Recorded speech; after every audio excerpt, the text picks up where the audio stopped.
Do you think we got old during this pandemic? 100% think we got old. You were at the mall. So I always thought I'd be a great old man because when I was 14, I was sick and tired of the music. Like I thought this is all garbage. We can do better. So I feel like I'd lean into being an old man, and I was always said I wanted a porch, and then I'd sit there with lemonade and a shotgun and just be like, storms are brewing. Yeah. And just do that. But yeah, you got old. You joined me this week. I did. That trip to the mall really showed me just how, like, awful life outside of our house is. But there's the good parts, too. Like, complaining. You're allowed to complain more. Well, the early bedtime, that's more of a you thing. Mm-hmm. And that's also a children thing, not just an old person thing. Fair. Because you'd have to get up early to be an old person, and you don't like that. Oh, yeah. No, you're right. Okay. I'm excited for, I assume we'll just do this podcast for 50 years. Ever, yeah. Right? To have an old man voice for podcasting. I think that'll be good.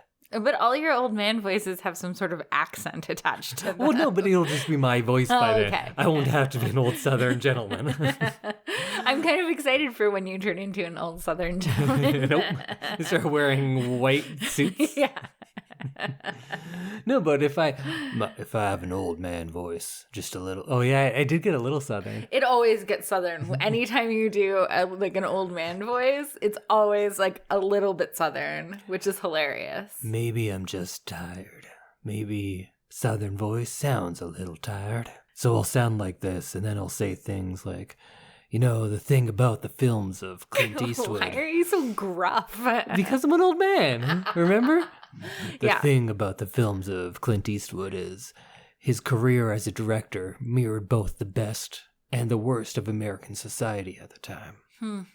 See, if I say it like this, I'm like, it's a good podcasting old man. Hey guys, the thing's about Clint Eastwood. And I'm like, what the fuck does this guy know? But if I sound like that. Everything. If I sound like everything. Jeff Bridges. Yeah. Okay.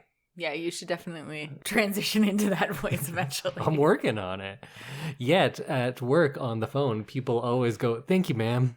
Oh. I don't mind, but I just didn't think I had the most feminine voice. I thought it's not like Jeff Bridges, but I thought you could tell that I was an adult male. I can tell. Well, yeah, I should hope so. And hopefully our viewers out there, actually, you know what? I don't care if you can tell or not, but for the record, adult man over here. Right there. Sitting across from me. And welcome to another episode of I Love This, You Should Too. And we are proud members of the Alberta Podcast Network, which is locally grown and community supported. And I am your host, Indy, adult male human Randhawa. And with me is the lovely Samantha, soon to be old Hees. It is my birthday week. No, it's not. Oh, when this comes out. When this comes out, it is birthday week, so I will soon be old. This is the year you become old? Yeah. Oh, shit. I've been transitioning into old, so. Old and married, that's the 2022 goals. Just to be old and married? Yeah. I think those are both very attainable. Exactly. I'm done aiming high. Me too.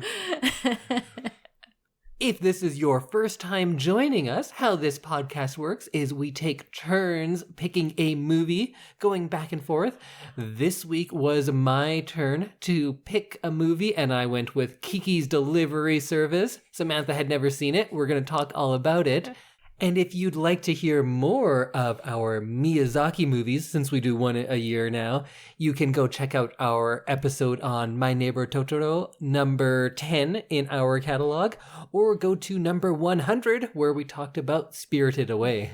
But before we get into our big Kiki discussion, Samantha, who is our first sponsor today? Our first sponsor of the day is Taproot Edmonton, who are on a mission to inform you about your city. So if you want to get a handle on Edmonton's growing innovation scene, take a listen to Bloom, Taproot's newest podcast. Each week, Emily Rendell-Watson and Fazia Ramji will discuss the latest developments in efforts to solve new problems and diversity in the economy. Find out who's invented what, Who is investing in whom, and what is on the horizon? Find Bloom wherever you listen to podcasts or visit bloom.taprootedmonton.ca. All right, well, let's get into it. Samantha, I've brought you 3 Miyazaki movies now. The first 2, I think it's safe to say that you loved. Mm-hmm. I loved both of those movies. They were so cute and so much fun to watch, and they really transport you to a new world. Well said. So this one, Kiki's Delivery Service, comes, I believe, next after Totoro, which was successful. Not instantly successful at the time, but over time it grew a following. And then Kiki came out next, so it was his follow-up. It's still early on, quite a bit before we get to Spirited Away. So what did you think? Kiki's Delivery Service, did you love it? Yeah. You loved it! I loved it. Great. It's just like comforting. And I feel like if you listen to Spirited Away and My Neighbor Totoro, the episodes for those, I'm going to just say the same things over again. But I would say those are very different movies. I think this is closer to Totoro, perhaps. Yes. Spirited Away is worlds away from this movie. Thing, for sure. And once we start going through Miyazaki's catalog more, you'll see things that are in that vein a little bit more. But I feel like Kiki and Totoro have a lot of similarities because they're both kind of still, quiet, beautiful movies that don't have huge external conflicts. Right. It's just like they use the term slice of life a lot. It's a lot of that. It's a lot about growing up. And all 3 of those movies we've seen now have had protagonists that are about 13-year-old girls.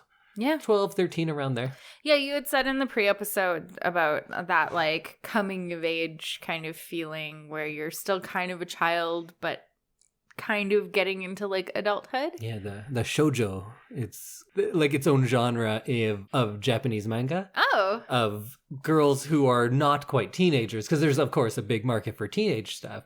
But Japan seems to cater to that group, this not quite even a teenager yet, which we don't here. We kind of forget about those people. We're like, you're kids or you're teenagers, and then you're adults. Yeah. We don't like respect that transition very much. It's like a faster grow up here. Maybe. Or we don't market to them at least. Except for Britney Spears. Because she was not a girl, not yet a woman. Yeah. Every time we do one of these movies or talk about Sojo, it's like I have that playing in my head now. I feel like she's talking more about like a 16-year-old, though. Fair, yeah. Because I think that's a different age, perhaps. Yeah. All right, well, let's get into it. Of course, I have a bunch of things that I want to talk about that we'll get into eventually. The nature of conflict in this. I want to talk about loneliness. I want to talk about her losing and regaining her powers. But before all of that, what did you love about this? What are some things that jumped out at you to begin with? I loved the like playfulness of this movie. I think that's something that Miyazaki does really well, is bringing like a sense of like fun and play to it, especially because it is usually like younger protagonists. I loved the cat. Oh, Gigi. Gigi is so fun. And I loved how kind people were. It's like kind of a utopia kind of thing that he builds in this movie, where it's like, oh, I can just go anywhere and like make a home for myself. I agree and I disagree. I think we're going to talk more about that as we go through things, because there is definitely this vein of kindness and the idea that if you are kind to others, they will be kind to you. But I don't think it's that simple, because even Kiki, this wonderful teenage witch who is just kind to everyone, people aren't always kind to her. True. Very true. And it's a matter of finding those people and building your life with those types of supportive people. So I think it does give you a good bit of realism to it as well, but it doesn't go far in either way. Yeah. Like I was saying last episode, actually, as soon as I said it last episode, I realized my mistake. But I said, oh, in this movie, you're not going to have your big villains. There's no Scars or Ursulas. There is, of course, literally an Ursula, because that is the name of the artist. But there are no larger-than-life villains in this. Yeah. I think it's just a lot more rooted in reality. And somehow this movie about a talking cat and a flying witch is more realistic than I would say the majority of romantic comedies that are currently made. Oh, for sure. And I love the feeling of like found family in this. Yeah, that's a big theme. And I think we talk about this a lot on the podcast, and I talked about it at the event that I spoke at. I guess it would be a couple weeks ago now. But we were saying about how like we really end up loving kind of found family movies, and the idea of bringing those people around you who are going to support you and like getting rid of the rest. Mm-hmm. And so this was totally like a found family feeling, where she found this like woman who really wanted to take her in. And by the end of the movie, she's got like a real support system. I love that this movie features so many women just like out there just getting shit done. Yeah. And it's not like that. Hashtag boss bitch. It's none of that. It's just like, which I dislike. And it's not like, hey, you don't like women in charge? It's like, no, I don't like people in charge.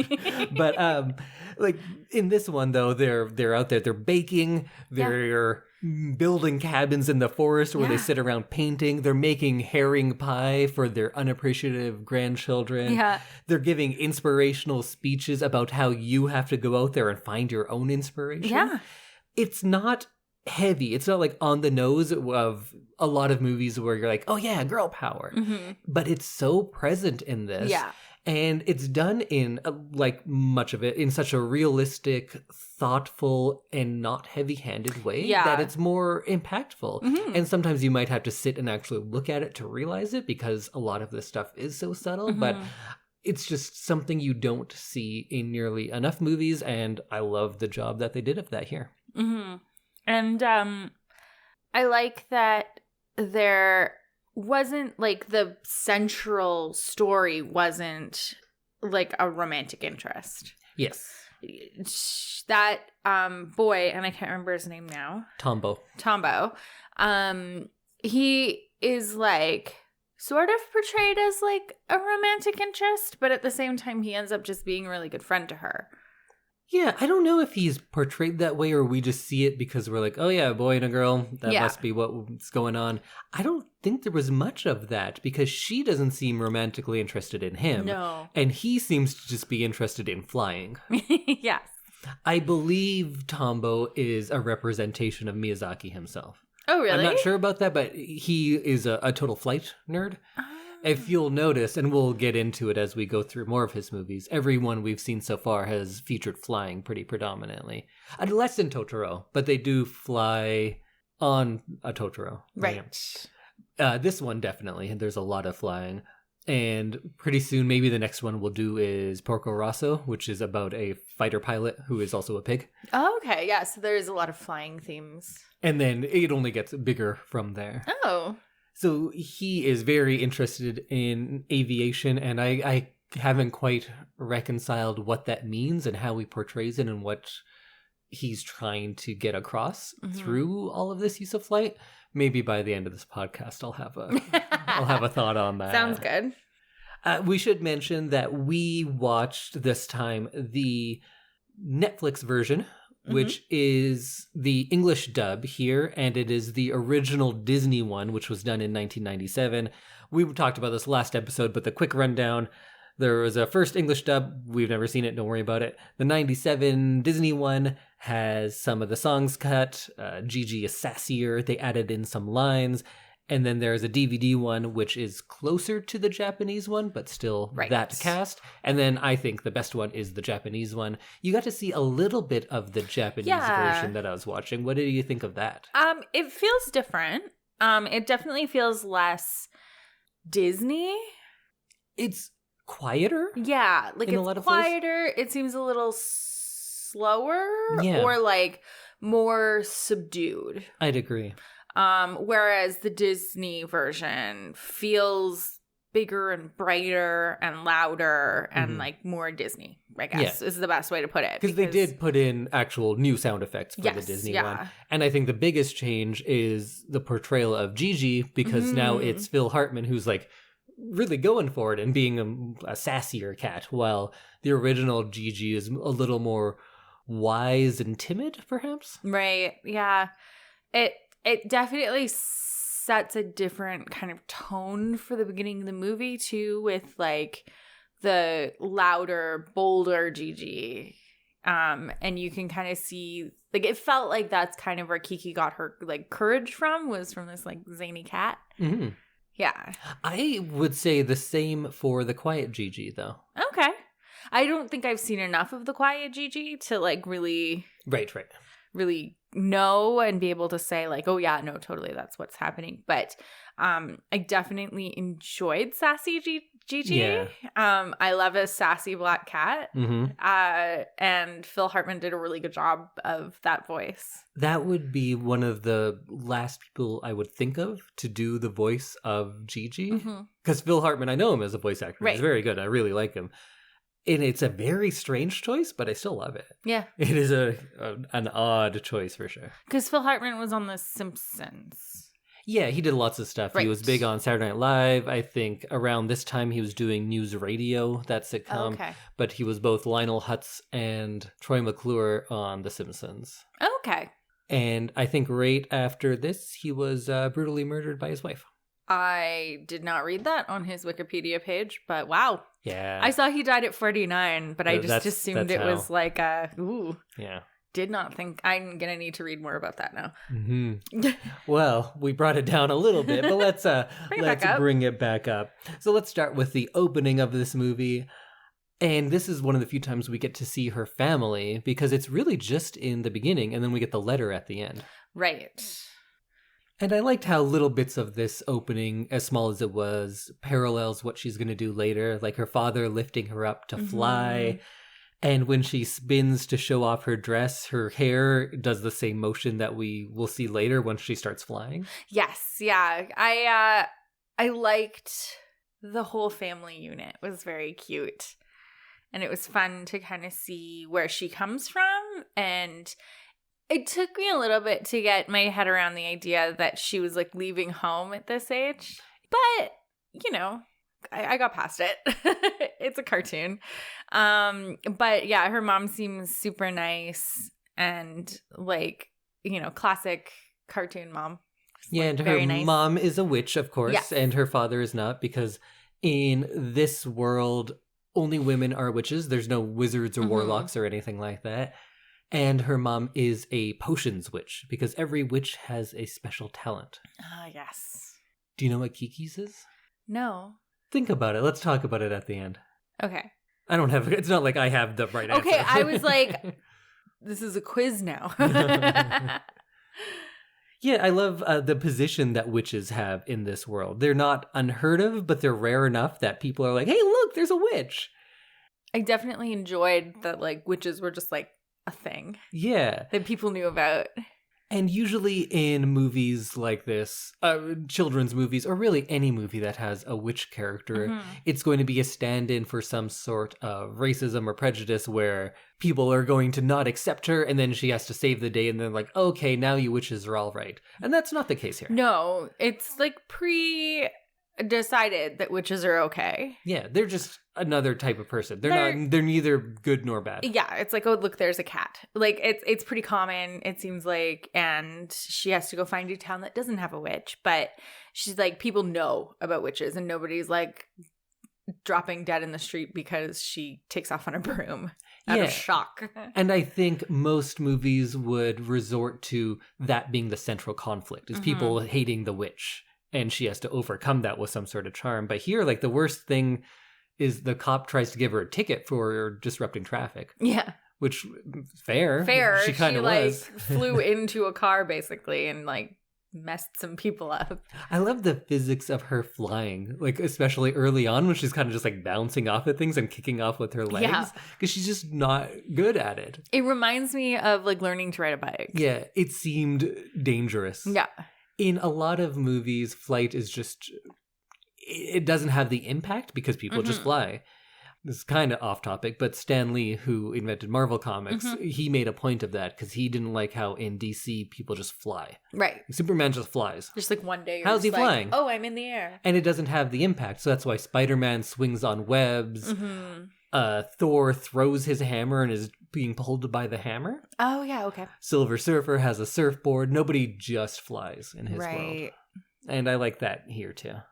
And I like that she's a witch, but she doesn't have witch problems. Mhm. She has problems that anyone has. Yeah. And that's really important, especially when you're making a movie that's kind of like a guide for young adults or young teens or whatever it is. Doesn't have witch problems. I love that. I loved how she's like very clearly still a child in a lot of ways. Like she's like walks into a hotel and is like, "Can I stay here?" Yeah. Yeah, and when she gets there, her treatment by the people in this new city kind of mirrors her joining like the real adult world. Because all of this movie, of course, if it hasn't become clear by watching it, it's an allegory for growing up. Yes. And because she is quite literally doing that, so it's not like a huge stretch or anything. But when she's at home, she's used to being in this village where everyone's like, "Oh, you're so special. You're a witch. You can fly. You can do all these things." And that's like growing up. And like for me, when I was in junior high or elementary, I could act and play hockey and play basketball. That's impressive. Yeah. You get to high school and they're like, "Yeah, we can all do that." Yeah. And here in this town, nobody's impressed that she's a witch. Yeah. They're like, "Okay, yeah, great, but like you're blocking traffic. Get out of here." It's like small fish, big pond. And she's getting her first taste of this real world where, you know what? You're not special. No. And that's not a lesson that is in any Disney movie. No, not at all. But that's kind of what this movie tells you. This movie, I would argue, gives very harsh lessons if you just say them, but in the sweetest, most beautiful way. Mm-hmm. And that's how they go about telling kids, like, "Yeah, you know what? You're not all that special." Yeah. But you can be. You can do things to make yourself Yes. special. And that's what Kiki does. You can like... You're not just special for showing up. No, you have to do something. You have to put in the work. You have to put in the effort. You have to scrub a lot of floors. But I like what you were saying about the little kid moment of her just going into a hotel. And there's just a lot of great human moments in this. I love in that one sequence where she's going to get firewood and she loads up logs as much as she can and she just drops one and then she kind of like just kicks it out of the way. Yeah. I don't know why that, because that's not something that would be included in most movies. But Right. when you see something like that, you're like, yes, that's exactly what I would do. Yeah. And you don't see things that are exactly what you would do in movies very often. No. And especially not in cartoons. Yes. And so she has those little like human moments. I loved that because that's totally, you kick it out of the way so you can come back and get it. Yeah. And she's like a little annoyed, like you would be if you dropped something that you had just spent a long time trying to pick up. And she has those little moments kind of throughout the movie. And I loved this, like, those little things, like when she gets her first customer and she like runs up the stairs with her groceries and half the groceries fall out of the bag and like she continues running down the stairs. And like, I just loved all of that.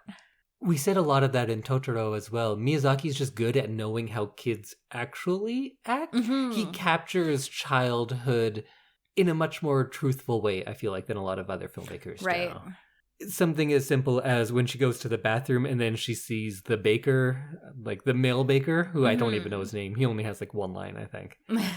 And when she sees him out there, she just closes the door and hides and waits for him to leave and then comes out. Yeah. Because, yeah, that's what I would do too. I don't want to talk to people sometimes. Or when she's talking to Tombo and then his friends come and they're going to go do something and he goes, "Oh, come with us." And she doesn't and she's angry about it, but she can't explain why. Right. I love that because, like, I get that. Yeah, all of the conflicts are kind of just little things like that where I fundamentally understand, but can't always explain. Mm-hmm. Just a lot of humanity. In the conflict. And you get those moments of her trying to figure something out for herself. Yeah. Where she's like, okay, so, you know, I learned this and maybe I can like do this to get it or like whatever. Yeah, and I think that moment, like the one with the friends I was talking about, that could be conflict in most movies. But here it only causes introspection. Right. Because she's upset, but she's also aware she has no reason to be upset. Mm-hmm. But I totally understand the idea of she doesn't want to go with them because she doesn't think it'll be fun for her. Right. There's nothing wrong. Those kids aren't like big bullies or anything. They're not beating her up. They're not making fun of witches. It's just not her scene. Mm-hmm. And she's able to not want to do that, say no, but then still be upset about not wanting to. Yes. And that is something I think very relatable to a lot of people. Definitely is for me. Yeah. I think that's just part of being an adult. Yeah. Is that like, you're like, I don't really want to go to that. But I'm also upset that I don't want to. Yes. Yeah. So, or the idea of like going to something that you're just like not really into. Yeah. You're like, I should just make an appearance. Like my friends are into this, or like I got invited, so I'll just go and I'll show my face. And then like sometimes you end up having fun that you didn't realize you were going to have. But like that is part of just like growing up, is just like doing things either you're not a super fan of or saying no to things that you're not a fan of and knowing the difference. Definitely. And I think this movie has a lot of moments where it's not that this doesn't have conflict. Yeah. It definitely doesn't have like Disney conflict. There's no big villain. And we've kind of come to expect that. But was that kind of odd for you, just to not have a villain in a children's movie about a witch? Yeah, I think it was interesting, and it's very like Miyazaki. It seems like he does more like situational stuff than like the big bad wolf. The conflict is more internal than external. Yeah. So I definitely it takes a little adjusting to. I think like now that I've seen 3 of his movies, I think it's a little easier to get into every time because you're not waiting for the big like bad woman to come down and be like, I'm going to ruin your life for like... And that was my first watch of this movie. That's definitely what I was thinking. Anytime something would go wrong, I'd be like, oh, okay, here comes the conflict. Yes. For instance, something like as simple as when she stands up Tombo. She doesn't get home in time, so he waits out in the rain, and then he goes to the party by himself. Right. In your standard romantic comedy that is produced today, that would be the central conflict of a whole movie. Yes. Just like a simple misunderstanding, they make that a central conflict. Yeah. And it has no business being that, because these children, like Tombo just goes, oh, sorry you were sick that day. Yeah. That's it. He moves on. It's not like, you ruined my life. How could you stand me up? But We're not friends anymore. Yeah. Because he acts like a normal person. Yes. And like a kid would just be like, oh yeah, whatever, let's keep going. Yeah. But on the other hand, I loved how that does really affect her. She feels so sad about that. And she doesn't quite ever articulate exactly why, but that's the sequence where she gets sick after. And I love the impact it has on her, but I love how that's juxtaposed with the freely forgiving nature of Tombo, who's just like, yeah, whatever, that doesn't really matter. This isn't a romantic comedy. It doesn't bother me that much. I like that it's not a romantic comedy. That was my favorite. Yes. And then in that sequence, that's when she kind of gets very lonely, because when she gets sick, she's by herself. I think this is close to the time where she stops hearing Gigi. Mm-hmm. But did you feel like there was a lot of loneliness in this movie? Yes. I felt that when she like left home, you get kind of a lonely vibe, or like an unsure vibe from her when she's like flying and trying to find that city that the magical city by the sea that she wants to find. And I think it was kind of neat to watch her feel that loneliness throughout the movie with her kind of found family. Yeah, I think I didn't even catch it that early on, because at the beginning of this movie, all right, there's a witch going out for an adventure. I'm not thinking of like, oh, this is going to be a sad-ish story about someone kind of coping with loneliness and maybe even depression and working through those things. I'm thinking it's a fun adventure. So when she's looking out at all the places, I'm like, yeah, this is going to be awesome. But soon after she arrives, you realize it's not what you were expecting. And it's shown, I think the first night that she's alone, she gets to the room from the baker, and there's just a shot of the room, and it doesn't look nice. No. And you're like, oh, okay, this isn't that movie. And then she goes to the window and she looks out and she says, oh, we can see the ocean from here. And you think like, oh, adventure, it's going to be fun again. And then Miyazaki does that moment that I talk about a lot, which in Japanese, I think the word is ma, just stillness and like the contemplative nature of it. And there's just a shot of her looking out the window and it's just her and Gigi, and her face isn't happy anymore. It's not full of wonder at what she's seeing. It's kind of taking in the fact of like, oh no, like there's nothing else here. It's just me. I'm on my own. And I lived a very privileged life, so I didn't really experience that until I went to school in Norway. Right, and my first day in this dorm room, I was like, oh no, I'm in this garbage room by myself. What have I done? Yeah. And to see that on her face and just be able to understand kind of what she's going through, and it's not what she expected. And I think to most audiences, it's not what we expected either. Because I think there's so many movies out there that are about growing up and finding your place in the world, but not many movies are willing to tell you like, yeah, that's what you do. And it is a lonely process. Finding your way is lonely. Leaving your family is lonely. Starting a business is lonely. All of these things that she's going through are... She has Gigi with her, but then halfway through, not as much. Yeah.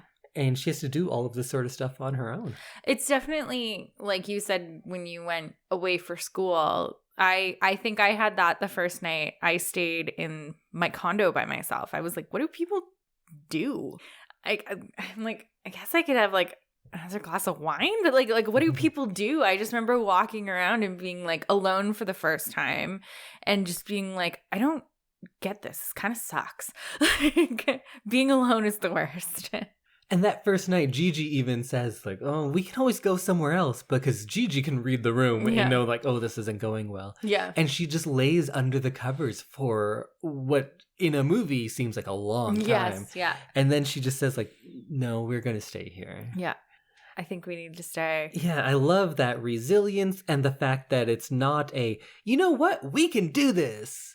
It's just resigned acceptance of like, okay, this is what we're doing now. We chose this.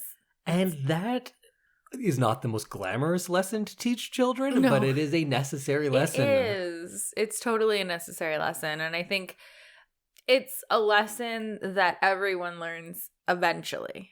It may not be at like 12 or 13 or however old Gigi is. Hopefully not.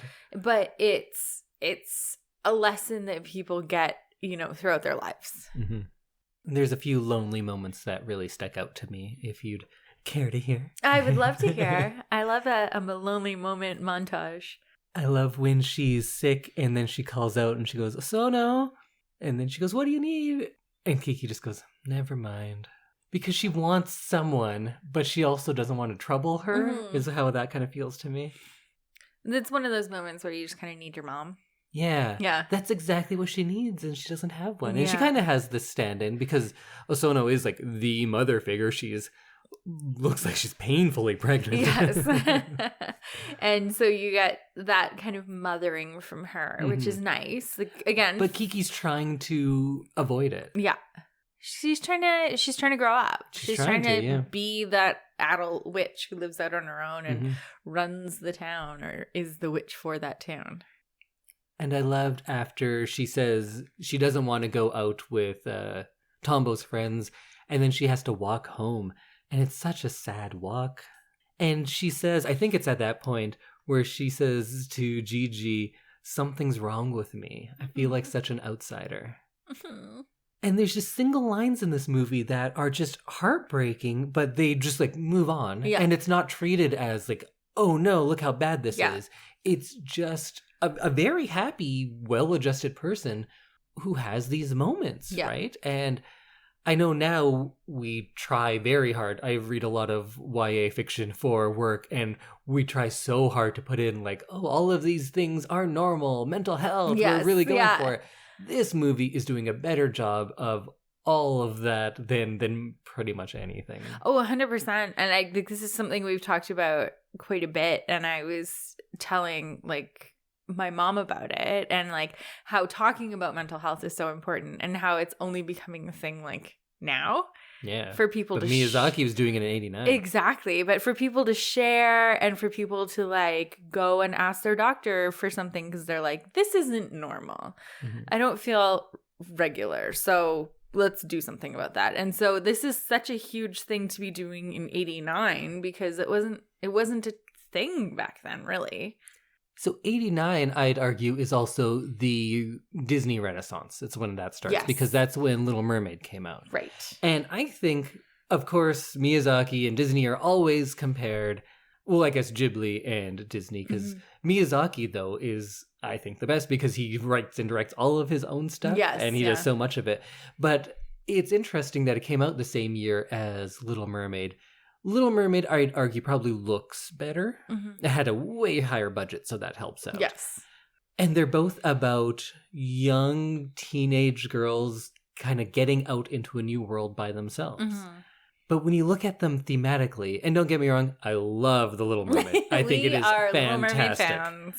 But the central conflict or aspiration of Ariel is, look at that guy, he's cute, I want to marry him, I will give up anything to do that. Yeah, that's the problematic part of Disney. And I know I'm like overgeneralizing, but you can't argue that that is a main part of that movie. Yes. While here you have Kiki, who is just like, what would you even say her goal is? Just to go out and do good. To like live a life.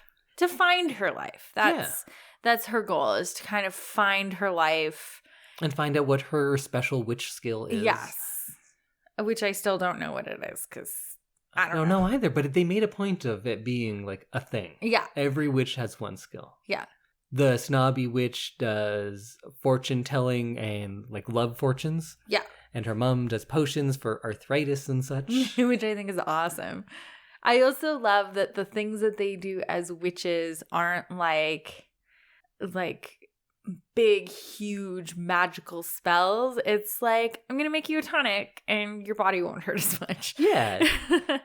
Of the 3 movies we've watched from Miyazaki, the one which stars a witch is the least magical of them. Very true, yeah. One is about a family going to live in a rural house, way more magical. Yeah. And one is about a girl making a stop on a road trip. Yeah. Way more magical. Way more magical. This one deals with a witch, and it's all about her internal struggles of finding happiness. Yeah, I appreciate that. Because aren't we all? Word. She also has a line that's, I make friends, then suddenly I can't bear to be with any of them. Fair. Oh, I feel you, Kiki. Fair. And then, of course, Gigi leaves, and in the final sequence, when she loses her powers, and now she's trying to regain them, and she borrows someone else's broom, and when she gets on the broom, Miyazaki makes a very conscious effort, and there's no sound at all. Mm-hmm. And I think that is just kind of epitomizing her struggle this whole time. It's just you. Mm-hmm. It's not this crowd that's cheering you on. It's none of that. It's just up to her. And I love that it's silent, and then as she gets going, the music... Actually, there might not even be a lot of music, but the sound starts swelling and coming back in once she has done it, because she's had that moment all to herself. Yes. And she's had kind of like a victory. Mm-hmm. That was really great. The epilogue still feels kind of sad too, but in a kind of a beautiful way that is perfect for this movie. Yeah. Her, like, sending that letter to her parents and being like, I'm okay. I like my new town. Yeah. And then it's sad because she's, like, not heading home. No, she's not reunited. And that's another thing. Any other movie would have her going back home and telling about her adventures. Visiting. But that's not what this movie's about. It's about her making her own way, and she's not done yet. No. She's just starting. This movie is the start of this journey. Mm-hmm. It's not all wrapped up, but I think at the end of this movie, we as the audience feel confident that she can do it. Yeah, she can. She can do it. You can do it, Kiki. In Japanese, the tagline for the movie, I'm not sure if I'm translating it properly, but it loosely translates to, I was down for a while, but now I'm feeling good. And isn't that perfect?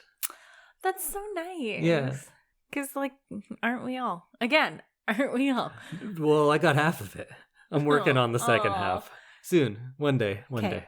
Sounds good. I'm just going to learn from Kiki. Yeah. Just power through. Power through. So I guess to summarize your loneliness in this movie. Oh, I shouldn't ask someone else to summarize. I'm really putting you on the spot, huh? Yeah, you are. Okay. I guess it's just all about there's a cost to independence and growing up, and sometimes it is that loneliness and the sadness. It is, and those are like important things to learn as like a young person about like loneliness and sadness, and how like sometimes they're good. Sometimes it's nice to just be by yourself, but it's learning how to be by yourself, and it's learning how to like surround yourself with people who can help you, and it's learning kind of what's the line between like too much loneliness and sadness and like what's livable. Right, yeah. Because I know I've crossed that one. But I think that is like a huge life lesson that people learn at various ages, depending on who you are. But Kiki learns it in this movie, and you can kind of see her change for the better and kind of get more comfortable in her situation. Well, I think you may have inadvertently answered what I wanted to talk about next. Oh, okay. But I wanted to talk about her losing and then regaining her power. Right. Why do you think she loses her power in the first place? I think she, like, it's that, like, believe in yourself, like, having a purpose for her life, because she kind of gets despondent. Yeah. And she loses her kind of passion or her will to find her usefulness or her like worthiness in the world, like what makes her important to everyone else or what makes her useful to everyone else. Yeah, because she's used to coming from this life where she would fly around, and they even say that like, oh, I'm going to miss the sound of those bells because she always hits the trees. Yeah. People held her in like high esteem and reverence there. And now she even has a line where she says, flying used to be fun until I started doing it for a living. Mm-hmm. And again, ooh, I hear you, sister. You're right. It's like that year I tried to be a professional writer. I've never wrote again since then. Wow. I sold like a couple screenplays. Haven't written anything since. Wow. Because it kills it. It kills passion. Doing something for a living kills the passion, for me at least. I agree. I think it's not fun when you have to do it. Yeah. And that's I think what happens with her on a pretty basic level. I think it's pretty much said. And then also she's just depressed. Yeah. She says she can't work. She can't talk to her friends. There's that scene where she just flops on her bed face first. I feel that. Yeah, don't we all? I do that like multiple times a week when I get home from work. That one is a great GIF to respond to things with. I use it all the time. Yeah, no, but there were so many things where I was like, yep, I felt that. And like, yep, they've been there. Like you really kind of feel her struggle. Yeah. And that's all you can do in those moments. Flop on your bed face first. Mm-hmm. Then how do you think she regains her ability to fly? I think she regains it because she's like suddenly needs to use her power. She has a reason to do it. And that's to save Tombo. And she like needs Tombo to be okay. Mm-hmm. And so she's able to she struggles with it, which I appreciate, because like if this were a like Disney movie of that era, it would be like all of a sudden her powers would come back and she'd be able to do everything she could do before. But she struggles. It's like every Disney property, whether it's Star Wars or Marvel now, people who have never done a thing, when they need to, they're like, oh yeah, I can wield a lightsaber very expertly now. I can hold the Infinity Gauntlet, whatever, no big deal. Champion fencer with my lightsaber. If they need to, they just do it. Yeah. So I appreciate that she's like kind of rusty. Mm-hmm. It's like she hasn't used her broomstick like that for a while. So yeah, she's kind of back to where she was when she left home, because she's bouncing off of things. Yeah, and maybe like even worse. Really trying to get going, and then she realizes that she can do it, and she manages to save him, and then she seems to kind of gain back that confidence. Yeah. I think it's that she gets the support of all of these other successful women, that she knows the baker, Osono, loves her and is there for her. I think her time with Ursula, the artist, because she goes and stays with Ursula for a while, and she kind of leaves everything behind. And Yeah. of course, so many people know, like, yeah, sometimes you need a vacation. Vacations aren't just for like going to a beach, just not doing the thing you have to do is huge. And she gets away and she does that. And she has that conversation with Ursula about how you have to find what inspires you, or you have to inspire yourself. Yes. And she realizes that she herself has inspired Ursula. And I think all of that kind of builds within her and gives her this strength. Mm-hmm. But like you were saying, I think most importantly, she just has to. She just has to. And I think a lot of what this movie does is so complex because it's things that we don't see in movies, and it's a lot of thoughts and feelings that people can't easily articulate. Mm-hmm. But it's also so simple because it's things that I think so many people relate to, and the answers of how do you do this? And it's like, you know what? It's not easy sometimes. Mm-hmm. There's no shortcut. You just have to work at it. Mm-hmm. And there is a lot of work being done. Like for the first time when she meets Ursula and she's going to repair the toy cat, it's not like, hey, I'm this lovely lady who lives in the woods. I'll do everything for you. It's like, no, I'll do that. You're going to wash the floors while I do it. Yeah, though. exactly. She's putting in the work. And that's also not the most popular answer to how do you do things. But it is a very realistic one. And it is done in a beautiful way in this. It is. It totally is. And I think being forced into flying again because she lost all of her confidence and because she can't do it anymore. Mm-hmm. I think being forced into having to do it was the only way that she was going to be able to get that confidence back and the skill back. And I appreciate that she's like really uncertain while she's doing it. I wonder if the writer was using that as a metaphor for her own writer's block. It seems like a writer thing. Mm-hmm. Sometimes you lose that inspiration. Yeah. Although I just read the book not too long ago. I can't remember if that's in the book. Oh, her losing her power? Powers. Yeah. I read it like 2 months ago and I don't remember. Wow. All right. Well, we're kind of getting down to it. So it's put forth at the beginning of this movie that every witch has a skill. They can fly and they have another special skill. Her mom does potions. She meets that snobby witch up in the sky who tells love fortunes. What is Kiki's? Delivery. But she flies. No, I think maybe flying. I think it's just helping. Helping? Yeah, that's kind of what I was thinking. I think that's maybe too cutesy of an answer, but I think it's actually what it is. Because she doesn't make a point of saying, like, this is my skill. But if you look at the first time, oh, you know what? I'm playing the movie in my mind. I think that's what it is. It's helping. Yeah. So the first time she invents the delivery service is also the first time she flies competently. Like she's not great at it. And then there's a scene with the pacifier and she says like, oh, I'll get it to her. And she just jumps off the bridge and flies over. That's the best she's flown at this point. Yes. Because she's helping someone. Yeah. She loses her powers because she's just doing delivery stuff for money. Mm-hmm. She's running a business. She's being helpful, sure, but it's a business. That's different. Well, she also like non-flying. I think when she goes to meet, I think the Madame. Oh yeah, the older lady. Yeah. She. Who's the voice of it? It's someone good. It's Debbie Reynolds. Yeah. Princess Leia's mom.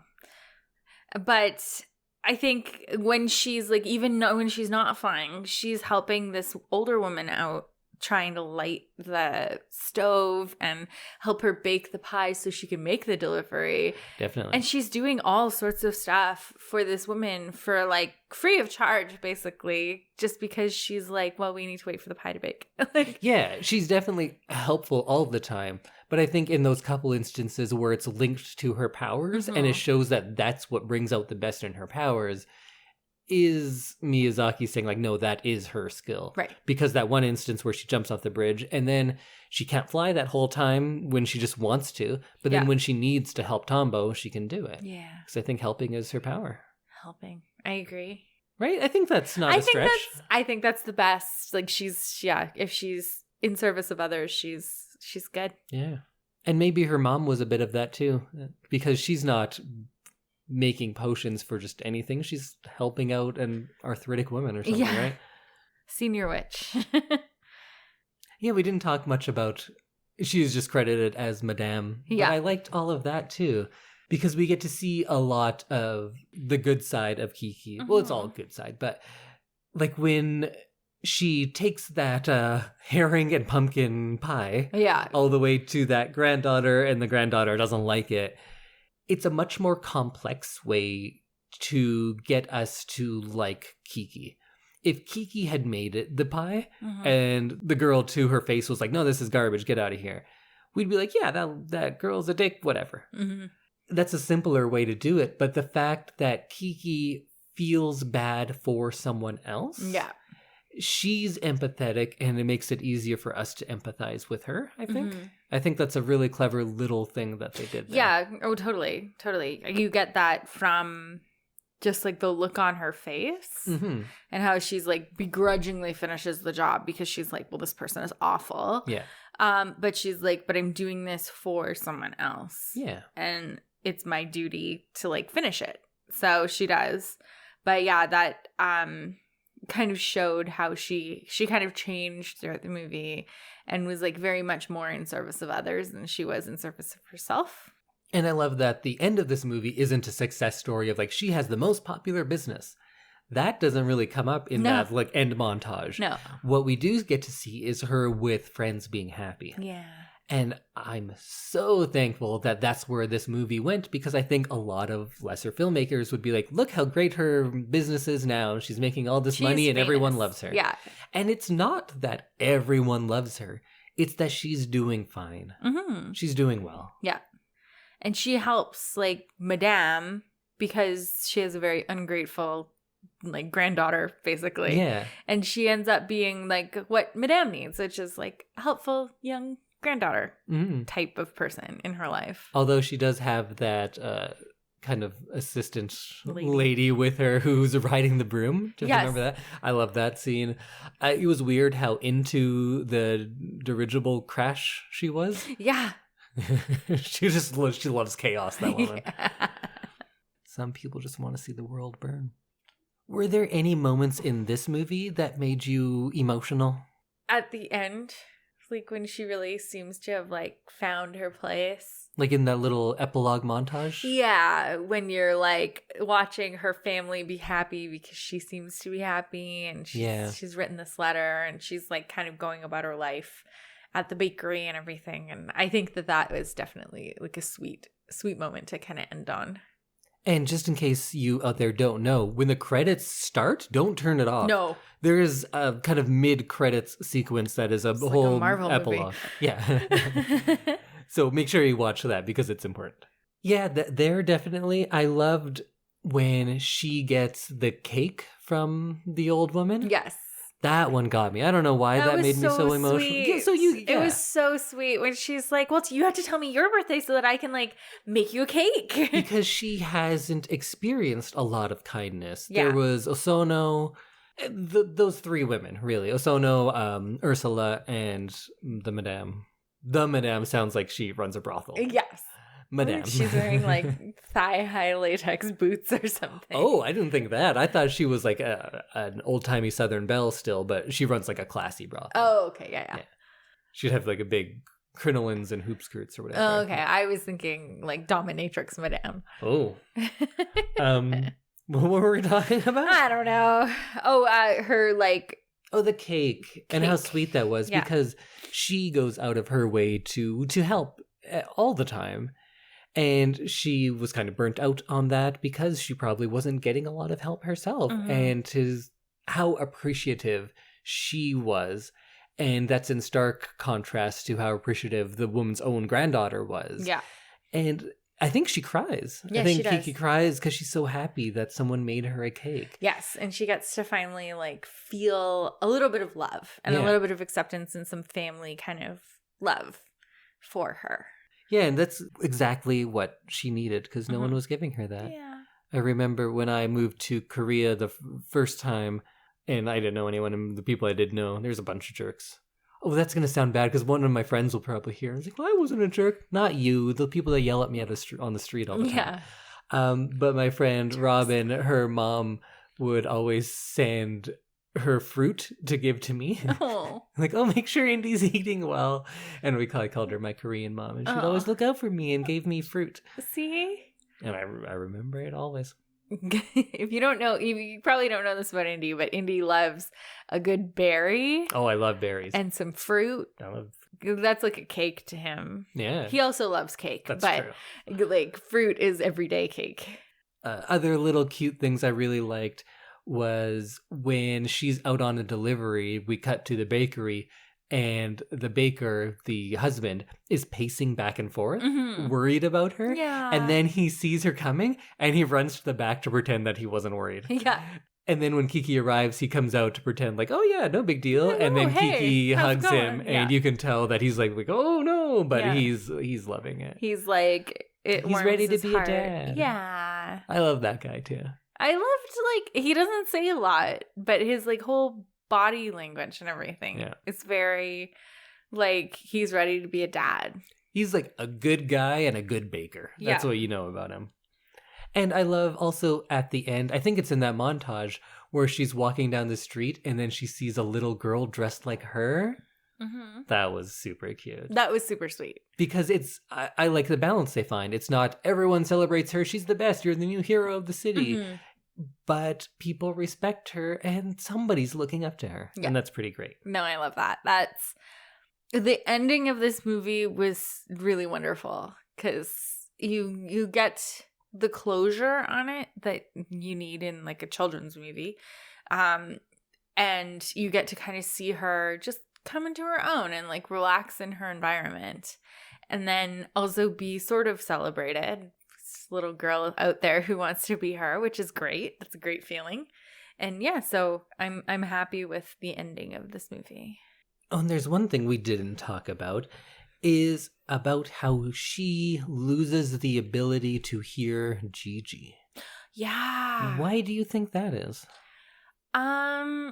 I assumed it was because she'd lost all her powers. Right. Like, just, it was like kind of across the board. Now, we had talked about the scene that they changed. Yeah, so I'll explain that briefly. The difference in the 97 Disney version and the original Japanese is in the Japanese version, Gigi never speaks to Kiki again. That's how it ends. They still go and do deliveries together. So they are still friends. They still have each other, but they do not speak ever again. Right. The 97 cut of the Disney version, Gigi comes running in and says, Kiki, I'm over here. And then she picks him up and he goes, meow, but says the word. Right. While in the Japanese one, it's a cat meowing. Yeah. And then in the recut Disney version that's on the DVD I own, he doesn't talk in that one. Right. So I think if you look at the original Disney one, you could say like, oh yeah, she lost her powers, she lost her confidence, she regains everything, and they can talk again. Yeah. That makes perfect sense. But that's not how it was written. Right. So do you have a thought on what it means in the original version? I think it's like coming of age. Like, she's become her own person and she doesn't need her cat anymore to like talk to. It's like she's got like the self-confidence and like kind of the autonomy and the ability to do things on her own. She doesn't need that support person anymore. And so I think she kind of grows out of being able to hear her cat talk. Yeah, I'd agree. I think there's a similar theme in the Golden Compass books. Like, kids grow up and they lose the ability to do something. I think Polar Express does the same thing with the bell. You can't hear it as you grow older. Right. And I think that's just analogous to if I ask you, like, hey, let's play tag. You'd be like, no, thank you. Sometimes growing up means losing great things. True. And that's another hard lesson that this movie has. Because especially in the original Japanese, Gigi is kind of a wise voice. Gigi guides a lot. And it's kind of like now that she has grown into this, she doesn't need that. Yeah. And she's lost this, I guess, childish bond she had with Gigi. They still have something, which I'm glad to see that they're still doing their own things together. Also, Gigi's kind of grown up a bit. Yeah. Gigi's a father now and has kids. That's right. I forgot that there's kittens. Yeah. And then one of the little kittens comes on the deliveries too, which was very cute. But yeah, I think it's just showing you that growing up is not all good. Yeah. You're going to lose a lot of like that childlike wonder. You just can't regain certain things like that. And it's sad. Yeah. And that's it. It's sad, but look at this. It's sad. That's just, there are sad things about growing up. Yeah. It's another one of those hard lessons that not a lot of movies will do, but it's true. Yeah. Growing up kind of sucks. It does. Can't talk to cats anymore. I still try. I try all the time. I know you do. You try very hard. I do talk to a lot of cats. But also growing up has its advantages. Like being able to go out and get a cat, which we're doing now? Mm-mm. Come on, let's go get a cat. No. 2 cats. No thanks. 4 cats. No, thank you. Are there things about this movie you don't like? Not really. I don't know. I kind of got lost in the world of Kiki and really... It's a good world to get lost in. Like, didn't have a lot of negative things to say. Mm-hmm. I feel like it was so well done. It was a story that we've seen in some iteration before, and I think it was so well done this time that, like, I don't really have any complaints. What did you think of the kind of big finale with the dirigible? And... Well, you got to learn the word dirigible. That's fun. Dirigible, yeah. Yeah. Which is a blimp, but usually has a harder skeleton structure in it. That's the difference. It's not just inflatable? I believe. Hang on. I'm going to say that's the difference. What did you think of that big finale? Because it seems very out of place. This movie, we talked about how it's all little things, it's all internal, and then we have a giant Zeppelin crashing into a clock tower. And that's new, because I do remember the book where it's her finding new gears for the clock tower for their New Year's festival. So there's not this giant blimp, I don't think. Were you fine with the blimp? You're like, yeah, that kind of seems fine. It seemed fine. It was, necessary drama, I guess, to me. I guess I thought they could have done something else. It seemed too big for where the rest of the movie was. That's fair. But I feel like there's something there because it's a flying machine and it's a Miyazaki movie and he loves flying machines and they mean something and I don't know what. So I think I talked about this at the beginning a little bit. And as we watch more of his movies, maybe I'll be able to formulate my idea of what he's trying to get across when he uses all of these flying machines and just flight in general. Mm-hmm. Like, I think there's definitely a thing about tradition and modernity because Kiki is a good representation of a lot of traditional things. She wears the all black. She's flying on a broom. Generations of people have done that. Mm-hmm. This dirigible is something new and it's kind of untested. Mm-hmm. So there's something to be said there. And maybe like the blimp, we don't have blimps anymore. No. Do you know why? Because they were like highly flammable? I think it was the one. Well, they are because they were helium filled, right? Or hydrogen filled, right? But you could just use helium. Yeah. But I think when the Hindenburg crashed, do you know about the Hindenburg? Not really. I think people might not, but you kind of do. You just don't know it. If you've ever seen like old black and white footage of a blimp slowly exploding and then someone going, "Oh, the humanity!" Oh, and that okay, phrase, that's the Hindenburg. That's the Hindenburg, and since it was so big and well publicized, I think that killed the blimp. Maybe there are real legitimate reasons, but the blimp, when it was coming out, was like a sign of hope, and the Hindenburg crash destroyed all of that hope. And I think, like, I might be stretching now, as I often do when we get to this portion of the podcast, but I think there's something that Miyazaki is saying about how modern technology has a cost. Mm-hmm. Because this movie, where and when do you think it takes place? I don't know when it takes place, but it seemed very European. But from the cars and stuff, you'd say 30s, 40s. Yeah. And it's nowhere specific, of course, but it's mostly based on Swedish towns. Okay. But there's a lot of French stuff in there. There's a lot of Japanese stuff in there. That's what I was wondering, because it seemed very French, having been to France. It's the only place in Europe I've been, but I've spent a good bit of time in Scandinavia, and I'd say it's probably closer to that. But when you're down, like this looks like the south of France in a lot of it as well. It does. It says it's based, sorry, I found it on Stockholm inspired. Okay. Yeah. I think some of Gotland as well. Okay. The smaller towns. Right. But we're in Europe-ish in the 30s and 40s. What are we missing? The war. The war. Yeah. I think what Miyazaki says through a lot of his stuff that technology has a cost, and he comes back to World War II without explicitly coming back to World War II pretty often. Yeah.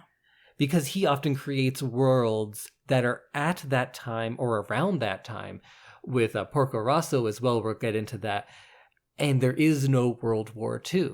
So there is this kind of nostalgia for a simpler time, if I could really simplify it.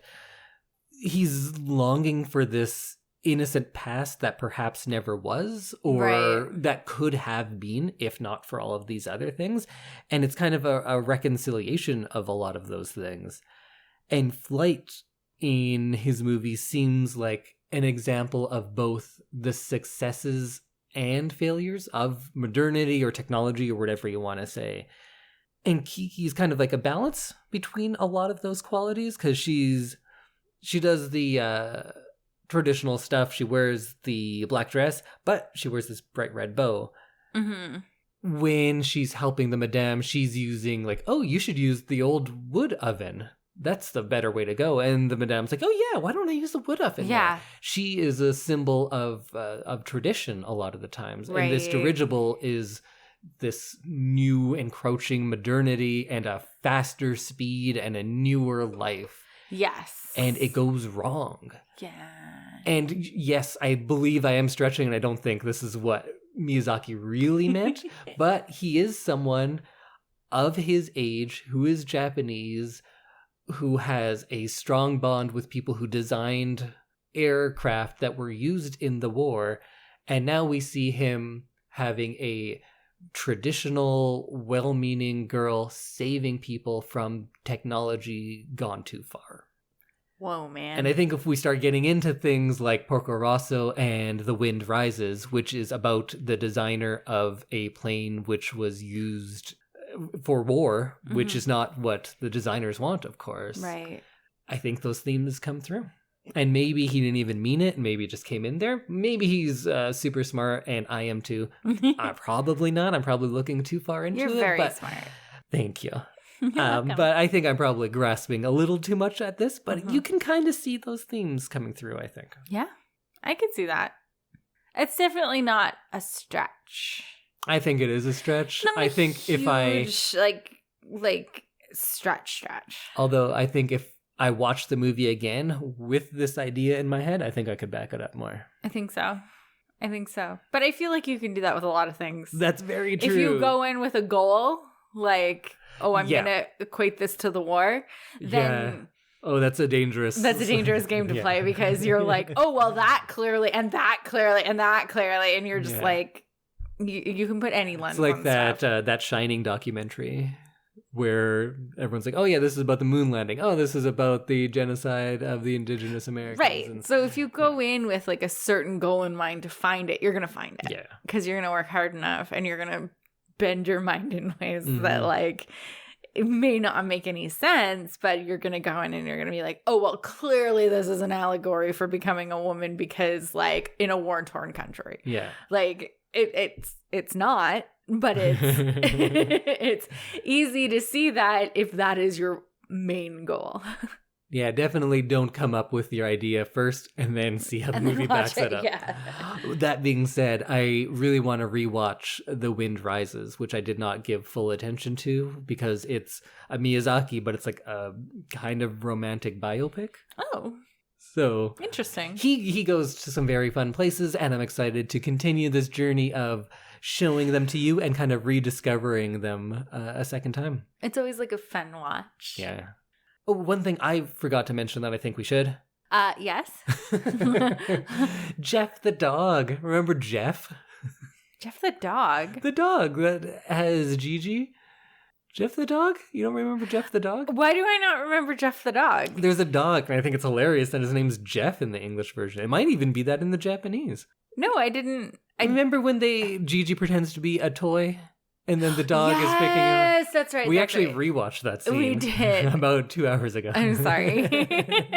Yes, Jeff the dog was funny. And how Jeff is just like a cool dog. It's not like he's going to chase Gigi around. Gigi's just like, hey, could you put me outside? And Jeff's like, yeah, I got you. Jeff's a good guy. Would you take this inside with you? Like, that was a funny little exchange. I just had to bring up Jeff the dog because I love Jeff. I can't believe I forgot about Jeff the dog. All right, that's taken care of. Anything else you want to talk about that you loved or disliked or anything about this movie? I don't think so. I think... What's your final thoughts? I love it. Great. 10 out of 10. But I think everyone should see this movie. Just don't think it's something it's not. Don't go in with a pre-decided... Well, at this point, you probably have all the information. Yeah, if you haven't watched it already, you should. Yeah. And you should just like watch it without any thoughts about what it might be about, and then come back and listen to this again. I think I love this movie because it doesn't have the big villains or monsters that most children's movies have, but also it's not a world where everything turns out great. Mm-hmm. And that's why Miyazaki's movies can have witches or forest spirits or whatever it is, but still be fundamentally relatable to a lot of people. Yeah. Because these movies are not grounded in any sort of realistic world a lot of the time, but they are grounded in emotional reality. Yeah. And he does a great job of getting to the heart of things that you don't always even know are there. And then you see it on screen, even if it's something as simple as that flop on the bed. And you're like, yes, I get that. Yes. I love how he does that. And the like, I don't want to go out, or I don't want to see my friends, or like whatever. It's just like, I'm upset and I don't know why I'm upset. And that makes me more upset. Yes. Yeah. Well, now that we've wrapped up, let's thank our second sponsor of the episode, and that is Rumi. With warmer weather comes yard work, and often lots of it.